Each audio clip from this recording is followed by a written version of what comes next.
lot of the things that you have, you don't know where they came from necessarily. When you're in all this memorabilia, you see all the things that people cherished and had in their homes. It's a more interesting and a more meaningful way to live, I think, when you're surrounded by history. Just because you don't know the exact history of the object, I don't think that takes away from the meaningfulness of it. In fact, I think it sort of adds some mystique. You know, there's a little bit of a mystery there, and it makes you wonder, where has this piece been? You know, who has touched it? How did it survive this long?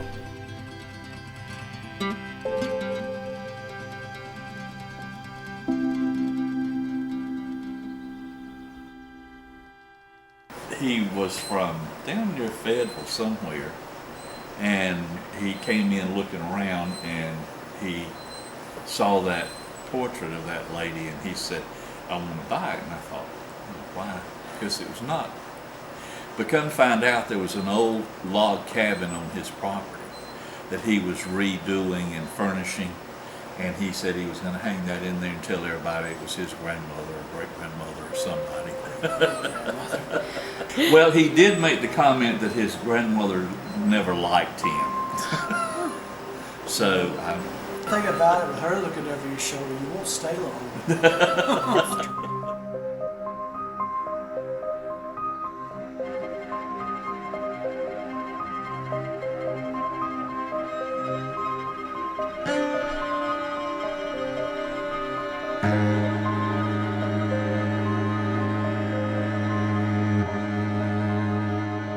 This is Sarah, and she has come all the way from Pennsylvania, where she was always in my grandmother's house. She was always on the landing, and so as a child, you know, I would have to keep my eye on her as I walked past her quickly, because I was a little bit scared of her. I thought she was going to get me.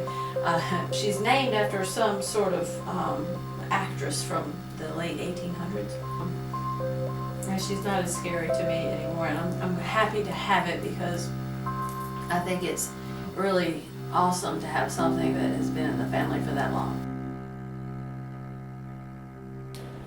This is a wardrobe that Jeanne Haywood brought in, isn't it? Belonged to her family. Anyway, it's put together like a puzzle. We got it up, and we had to have one person on this side holding this side, one person on the back holding that side, and you put this cap, whole piece is the cap, and it fits down over the top of it and holds everything together. You take the top and the cap off, it'll just go flop out. Well, they have a story, and they have a history, and they give you a feeling.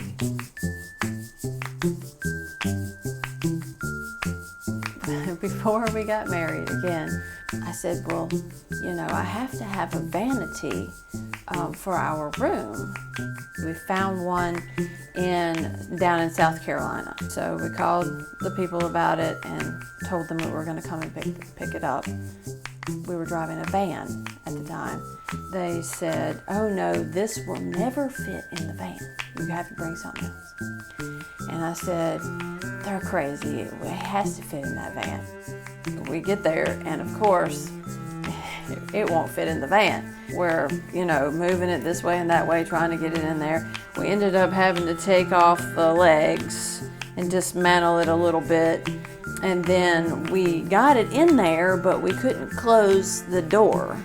While we were loading it and all the way home, it started to sleet and snow. And so we had to drive all the way home, like 3 hours, going about 20 miles an hour. It was snowing, and this thing was hanging out halfway out of the back of our van. My wife and I really like antique pieces that have a lot of carvings and faces, gargoyles, and creatures. A carved pediment of some sort. We don't know exactly where it came from or what it was on. It could have been an architectural element above a doorway. It could have been part of a bed or a sideboard or who knows, really?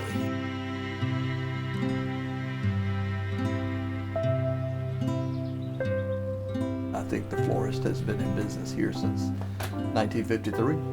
It had always been part of the drugstore, and it looked like the town might lose that, and we were able to buy it before it went out of business and got it moved in here, and we've been running it ever since. And the thing that I love about the florist business is that you deal with people from birth to death. I sent them to my mother for her birthday. From my boyfriend for prom. To celebrate the birth of our first baby boy. It was my grandmother's favorite flower, and she got married with a bouquet of calla lilies, so I got married with a bouquet of calla lilies. Coworkers sent me flowers. From my husband on Valentine's Day. From my sister. For no reason other than he loves me and he knows they're my favorite flower. When we opened up our coffee shop, My birthday Anniversary. For Valentine's Day, for our anniversary. That was on the occasion of my mom passing away. Well, I know I felt honored that anybody would take their time just to honor my mom in that way, like that physical display. Flowers, they don't last for very long, but I think it says something a little bit more to send someone a thing of beauty. Flowers are for the soul. I really feel like that. I just think it just makes you smile. It makes you... And a lot of times just to show love. Oh gosh. Their hope to share beauty with other people. Men want to impress women. Just to let you know that sometimes what a florist can get into, in the case where a wife received flowers from someone that was not her husband, the husband came after me. I first said that I could not divulge, and I finally had to tell him or I was going to get bashed around a little bit. Flowers are such a beautiful thing to add into your life.